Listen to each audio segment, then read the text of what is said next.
Good morning, you. Good morning. I'll keep my remarks brief today, but I just want to remind you that at the beginning of the year, I challenged us to be a little more self-centered and to focus on loving our school a little bit more.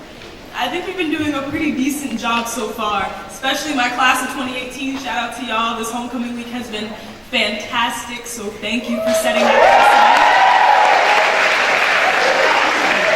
But I love seeing this pioneer pride from everyone throughout the school this week, and I'm excited to see this pride grow throughout the school year. Now it's my pleasure to introduce our wonderful principal, Mrs. Marker.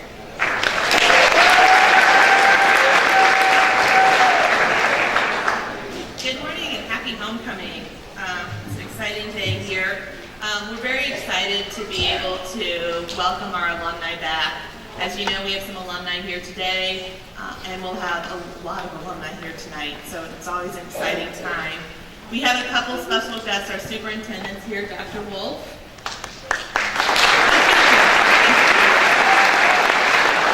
And then also, we have a person that works really hard helping raise money for us, and that is Mrs. Bates, also known as Kai's mom.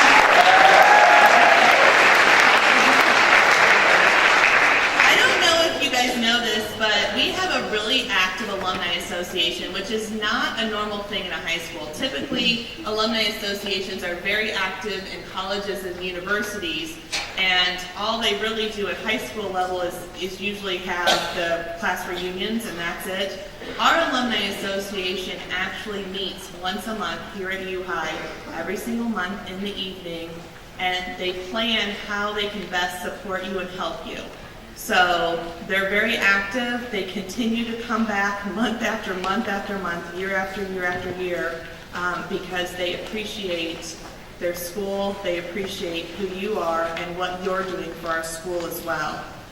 So as you're listening to everyone today, remember several years from now, you could come back and you could be the one up here giving the speech and talking about all the great things that you've done since high school, and how you have helped shape and change the world, and we're really looking forward to that. We are really, really lucky that we have our alumni here, and we're very lucky that we have this special relationship with them. So without further ado, I'm going to introduce Mr. Feely.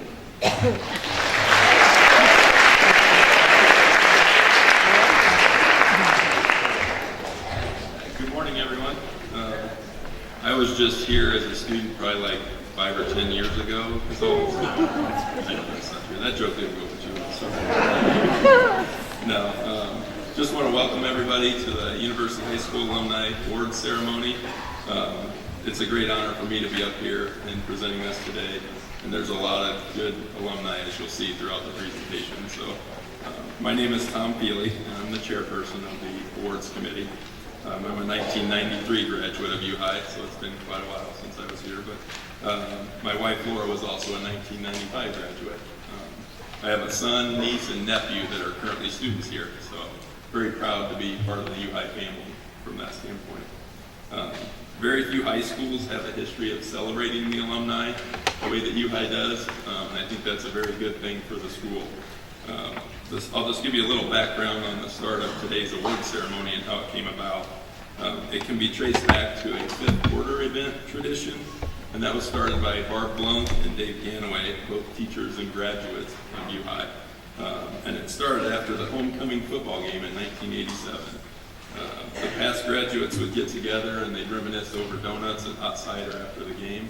And that tradition has continued through the future events that led to the formation of the Alumni Association and the awards committee that helped with the ceremony today. So, for this ceremony, the awards committee plans year-round, reviews alumni biographies, and carefully selects the award recipients. As you can imagine, it's a difficult task with so many wonderful alumni to choose from. Before we get started for the presentation of the awards, I'd really like to thank this year's awards committee, alumni board, administration, and faculty that have helped with today's event. So if you can please stand up if you're a part of those groups and helped out with today's event, just so everybody can give you a hand before we get started. I appreciate it.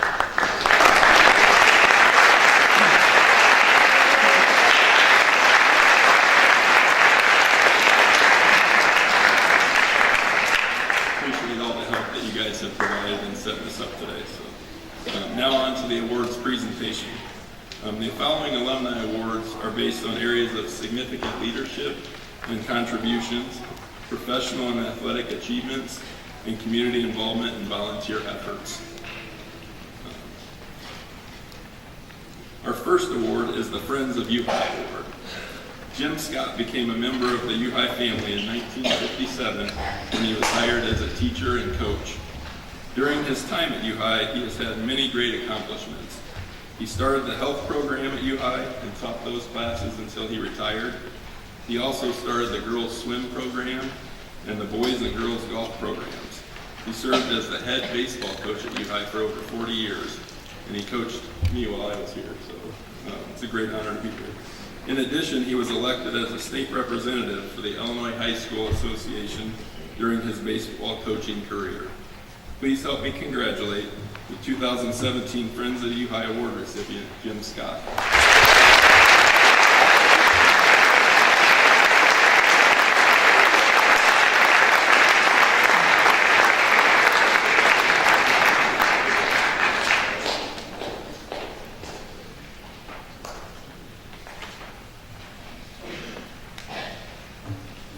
Our second award is the Alumni Service Award.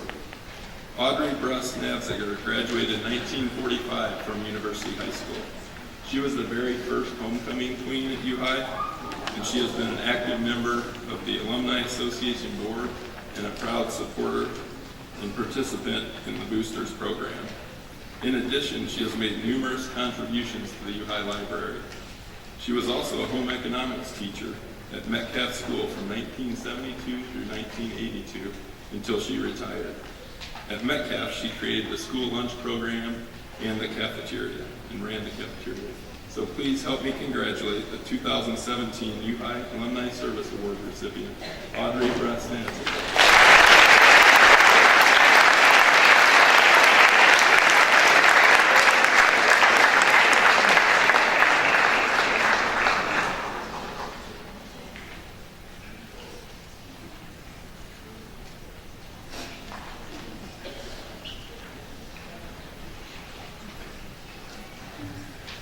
Our next award is the Pioneer Hall of Fame Award.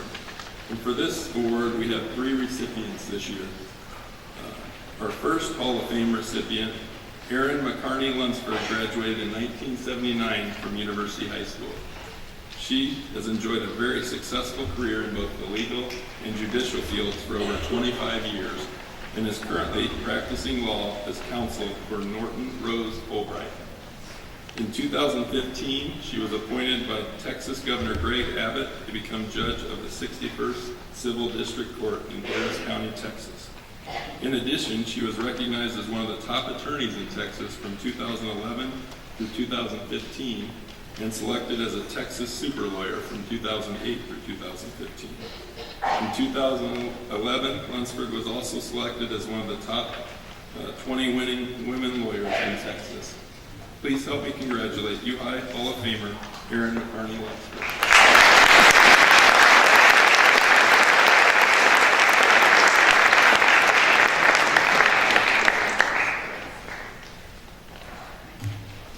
Good morning, everybody.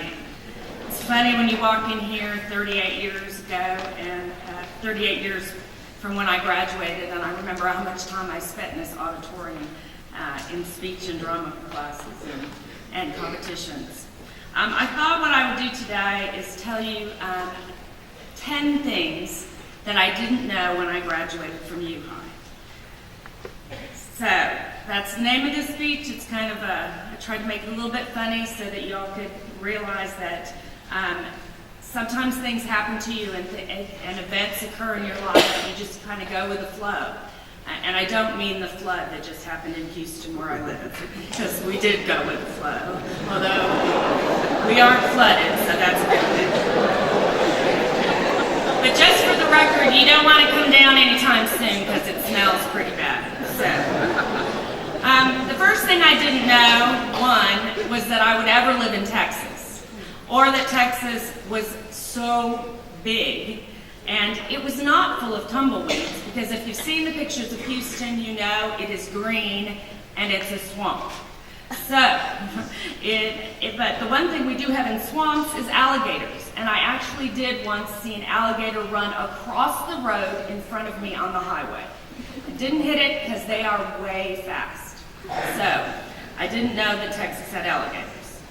I also didn't know that hurricanes were much worse than tornadoes, and it can rain 52 inches in 4 days, which was not a good experience, but they are definitely worse. And for the record, I moved to Texas 2 weeks before Hurricane Alicia in 1983 when I graduated from the University of Colorado. I certainly didn't know what a hurricane is, but we do now.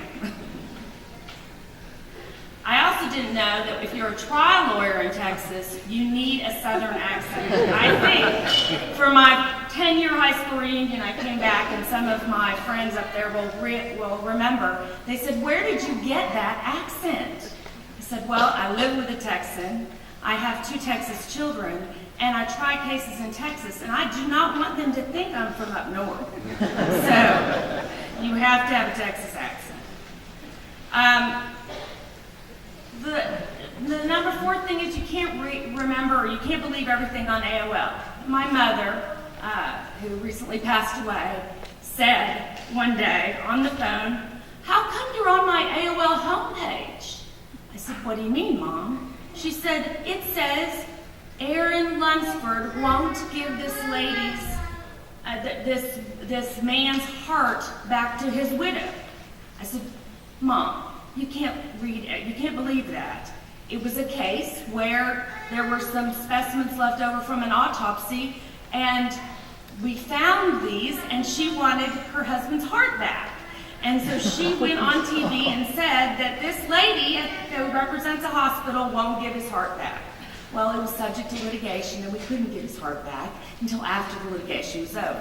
But anyway, so you can't believe everything that you hear on AOL, even when your mother doesn't understand that.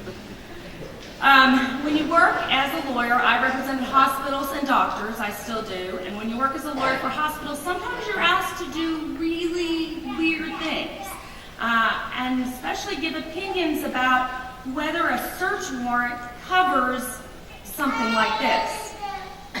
"Aaron, does the search warrant that the Port Arthur Police Department have to remove a bullet from this criminal's, or alleged criminal's head, is that covered by the search warrant?" Well, point of reference after you do the research, if it involves general anesthesia, no, it's not covered by a search warrant. So, there actually was a warrant. He actually was strapped to the gurney, and the doctor tried to remove the bullet and then decided that that wasn't going to happen. So, they do not cover surgical removal. I did learn this early on in my career. I tried a lot of auto cases, and this man, Mr. Bell, came in and he had 2 Social Security numbers. Well, who has 2 Social Security numbers? Well, I asked him, "Mr. Bell, how'd you get 2 Social Security numbers?" "I don't know." "Well, Mr. Bell, did the Social Security Administration just come to you one day and say, 'Come on down, we got another number for you'?" He said, "Yeah, I think it happened that way." For the record, he lost, I won. People lie a lot under oath. I say to everybody, I'm going to write a book one day, the lies I've been told under oath, and they do. And there was a couple of these lies are a lady who was in a limo and said she hurt her back. What she didn't know is her ex-fiance called me and said, "I would like to make her life horrible. I have some documents that might help you," including a certification from a doctor who was her expert in this particular case, saying she had no back injuries so she could get her master dive certification. Again, I won that case because people who lie don't usually end up having good results, because karma is not a good thing. And that's one of the biggest things I can tell you is be true to yourself and be honest, because lying will get you nowhere. And these days, in most lawsuits, when I was on the bench, almost all lawsuits had Facebook evidence. And if you tell somebody that you weren't speeding, but you post on Facebook that you were speeding, you're gonna lose. It's just gonna happen. And it did happen. So, And there's just all kinds of different cases. I'm not going to go into all of them about that people lied and they don't win their cases because they don't tell the truth. I recently, when I became a judge, learned that there are some things you should never say or do to a judge, because I never thought that I would have that happen. If you're arguing with someone, if you say to them, with all due respect, what is that saying? I think you're stupid and therefore you should listen to me? That's really what that phrase means, and people use it all the time. Bad phrase. You shouldn't tell a judge you're going to appeal, because we all know there are appeals.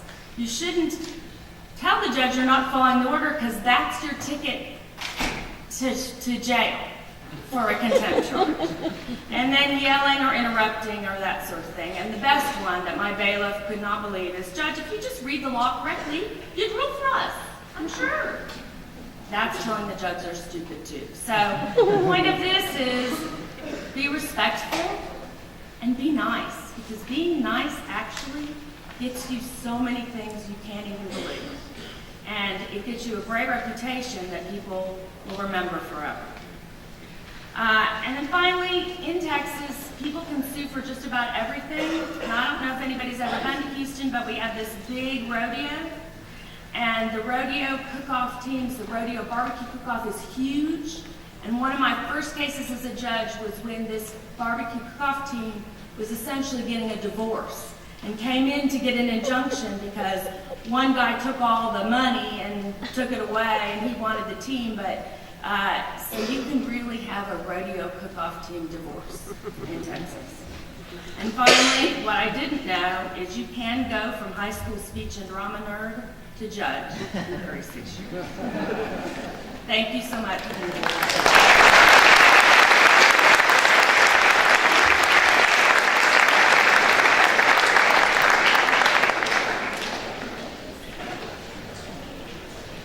Thanks, Aaron. Appreciate the presentation.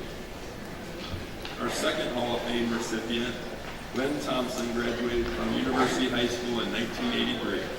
After high school, he attended Augustana College, where he excelled as being leader on the football field. He set a record that no one else in college football has ever matched, as he started 50 games and was never on the losing side, ending with a record of 49 wins, 0 losses, and 1 tie. He played defensive tackle and helped win 4 straight national title championships in NCAA Division III football from 1983 through 1986. He was named an All-American in his division for 2 years in 1985 and 1986. One of his proudest achievements was being inducted into the College Football Hall of Fame in 1997. And I believe it's the only Division III athlete in the Hall of Fame, if I'm right. But he currently works as an underwriting operations manager at State Farm. Please help me congratulate UHI Alumni Hall of Famer Glenn Thompson.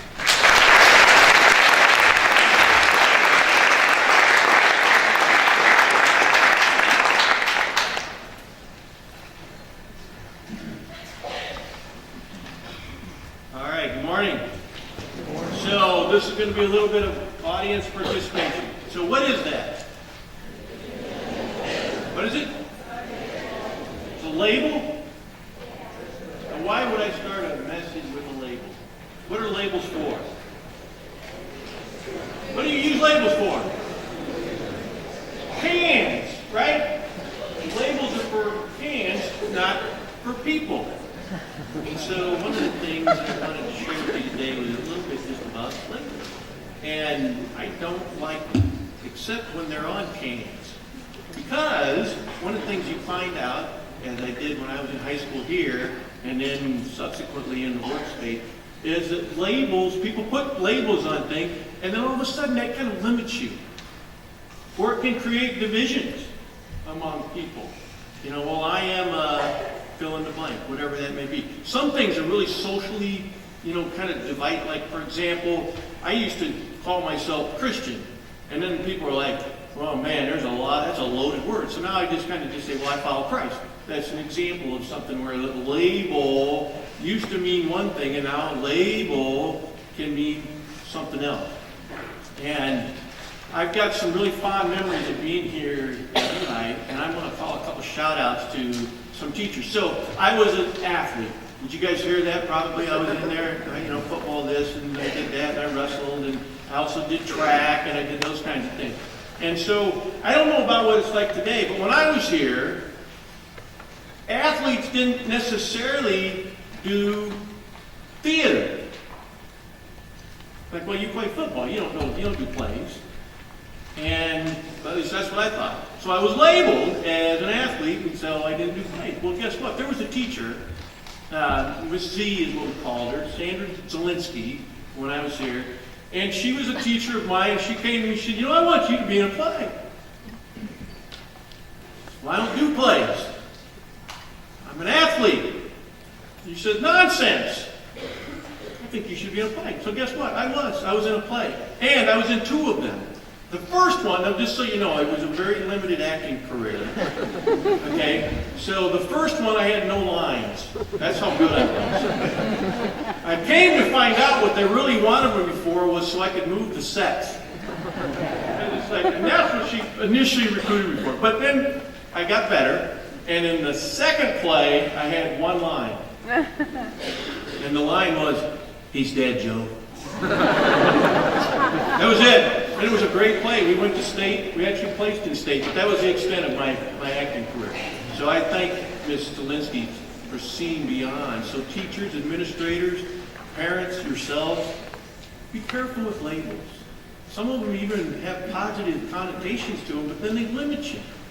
They kind of box you in a little bit. Well, I'm an athlete. So I had another teacher, and she's here, Miss Peggy Scott. She recruited me to be in student senate. Again, it was one of those things that I'm an athlete. And she said, nonsense. I think you should be in student senate. You should be a part of this school. And so I did. I was part of student senate. Had some of those teachers not seen beyond the label that I gave myself and other people gave me, you're a jock, okay? And sometimes they even put the word dumb in front of it, okay? And you're like, now you're a jock, and then you're a dumb jock, or sometimes. And all those labels mean, and they box us, and they kind of crowd us in. So one of the things that I would like to thank Ms. Scott for was, and Ms. Stalinsky for, was seeing beyond the label, if you will. So one of the things we talk about is just how powerful labels can be. All right, and when you start to get into what you think about yourself, and I don't know if any of you see yourself up there, okay? So are you interesting? You're a skater. We didn't have skaters when I was around, okay? I'm not sure what we called themselves then, but we didn't have skaters. I don't even know if you guys call them skaters. I've heard they're called boarders. I've heard they're called, so what are they?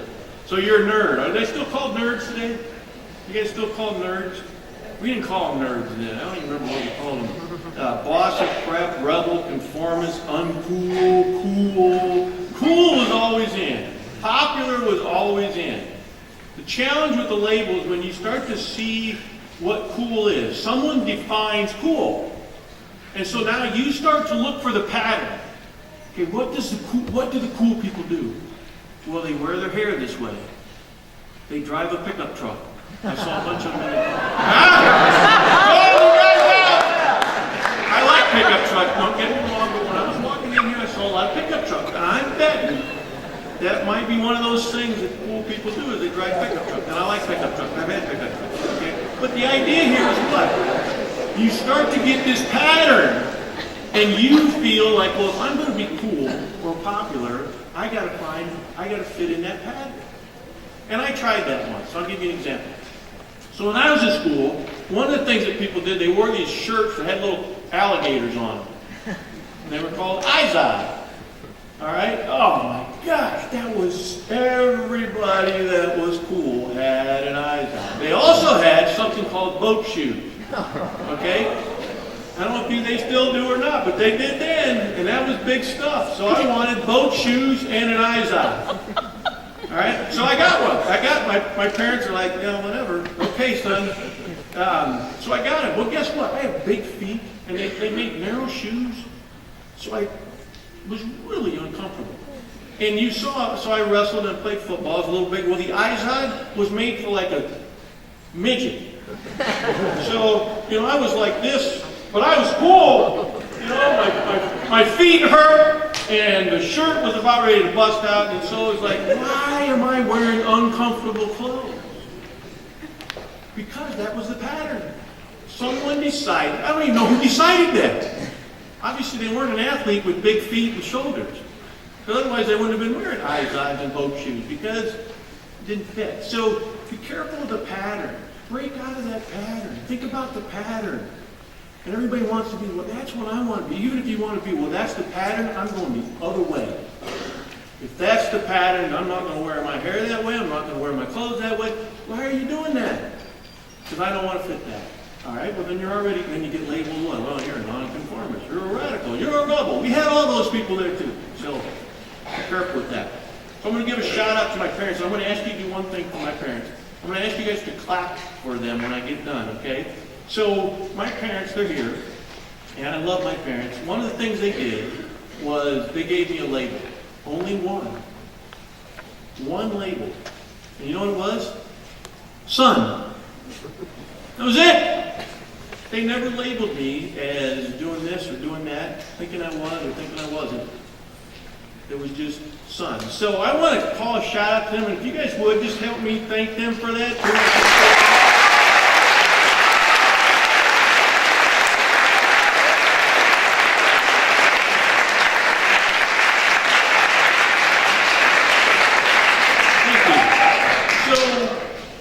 Matter. Who has ever heard sticks and stones will break my bones, but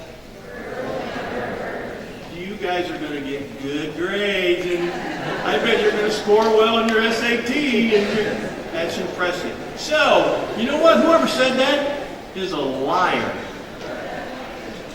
That is one of the biggest lies I have found in life, is that sticks and stones and break my bones, but words can never hurt me. That is a lie. Words can and do hurt people. The words you use with yourself, the words you use with your friends, the words that teachers use with you, administrators use with you, think about some of the strife going on in the world right now. Words matter.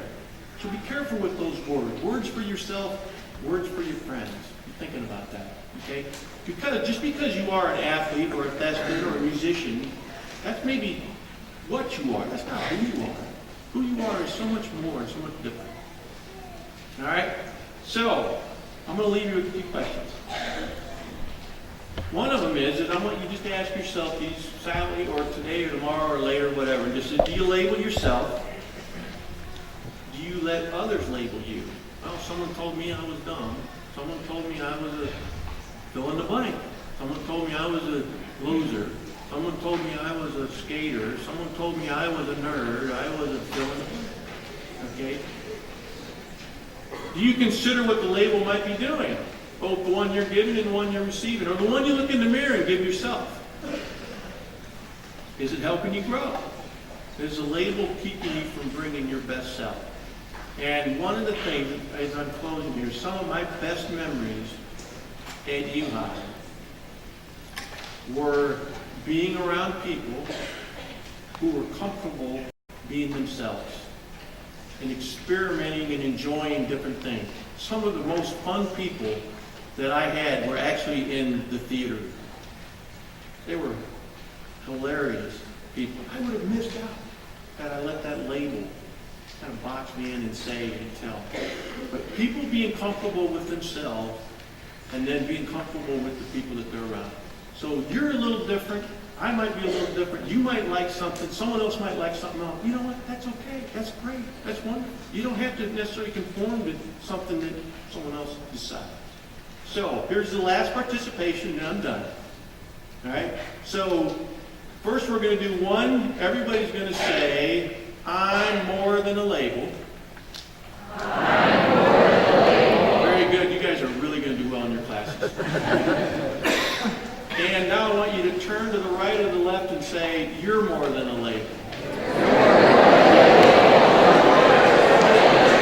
right. Thank you.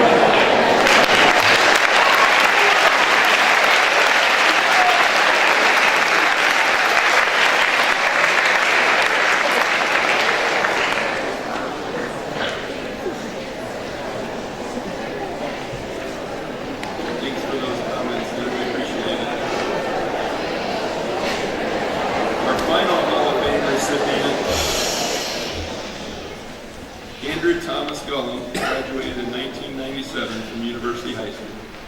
He earned his Master of Business Administration from the prestigious University of Chicago Booth School of Business, where he was named to the Dean's List and top 15% of his class. He has quickly advanced in his investments field and is currently a director for Bank of America Merrill Lynch in the Global Principal Investment area. He also serves on 15 different corporate boards. In addition, he impacted his community by founding the Merrill Lynch Joseph Stockton Chicago Public School Mentoring Program, where he mentors third graders in an inner city Chicago public school. Please help me congratulate UHI Alumni Hall of Famer Chandra Thomas.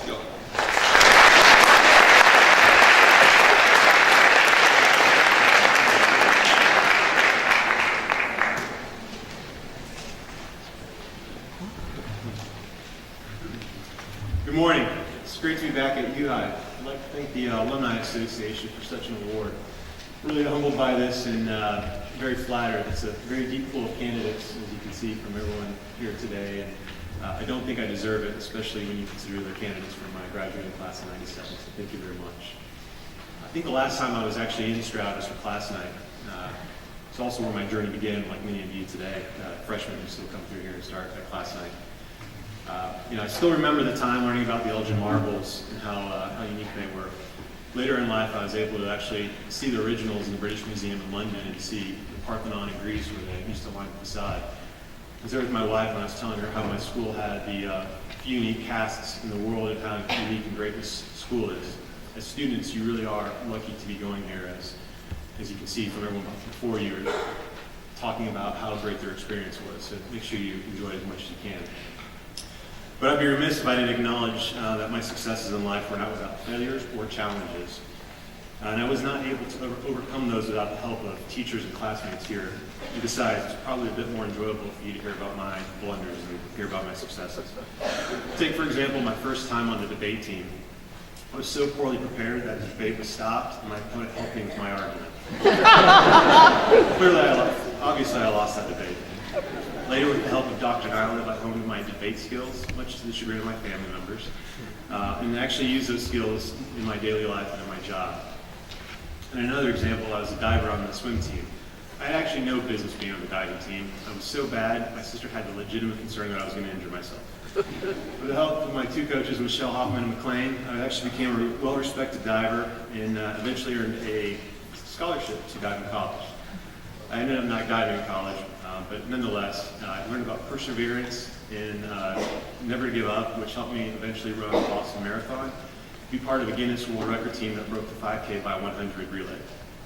I should also thank Lester Hampton for making me a good runner. I think he's still here today, so.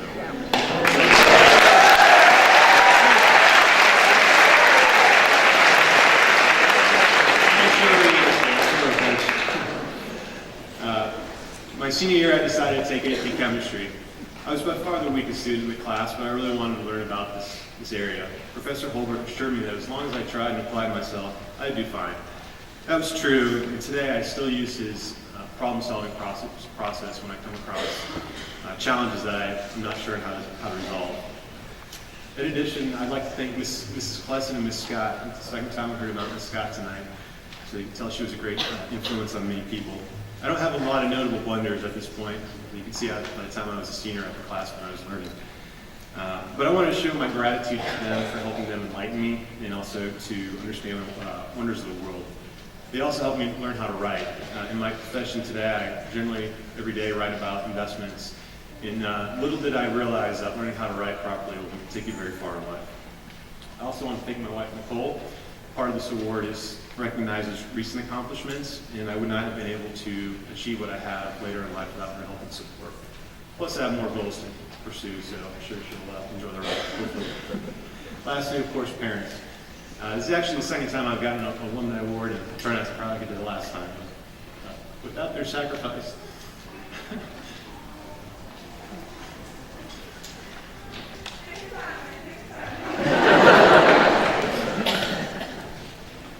I wouldn't be here today, so thank you very much.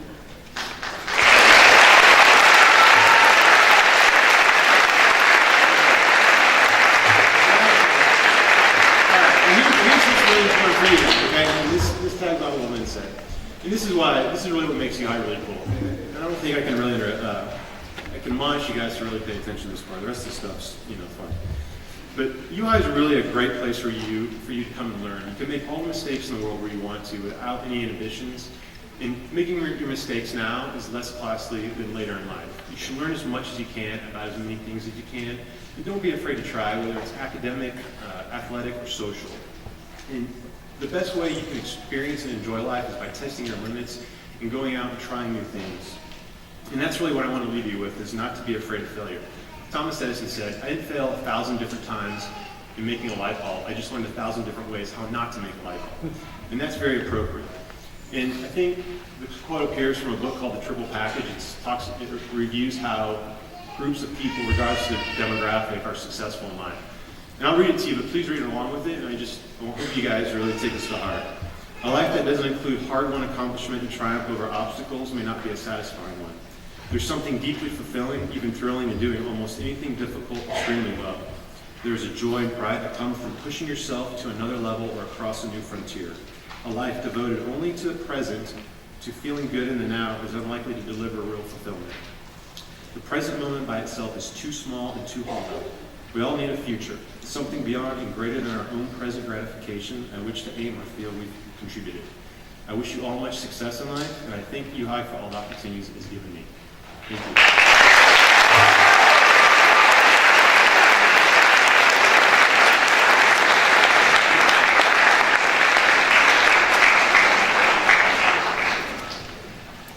Thanks for those comments, Andrew. Really appreciate it. Our last award is the Distinguished Alumni Award. Bartlett F. White graduated from University High School in 1960. He earned his master's degree in computer science from Southern Illinois University, where he was the first graduate of the computer science program in 1967. He has enjoyed a very successful 50-plus year career in the information technology arena, and is currently the president and founder of the White Press IT Consulting Group. Prior to this role, White was also the chief information officer for several worldwide manufacturing companies. In 1995, he was named Worldwide CIO of the Year by Bowl Inc. He also volunteers his time teaching in the Supermax prison and 4 other area prisons. Unfortunately, Bart and his family were impacted by the Florida hurricane, so he was unable to make it to normal today. However, he did want me to extend his gratitude for the award and the amazing experiences he had at UI. Please help me congratulate the 2017 Distinguished Alumni Award, Bartlett F. White.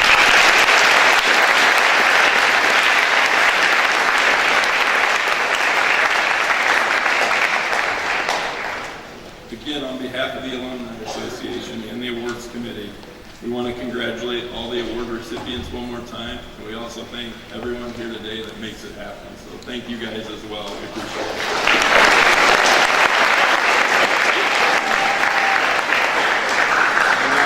I'll now turn it back over to Student Senate President Jordan Blank.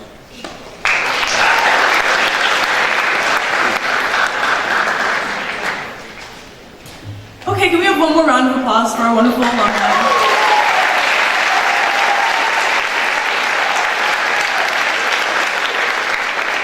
So next, you guys are all going to go to your 10 o'clock class, which starts at 10:45, so go buy a muffin or something. Yeah, with that, seniors are dismissed.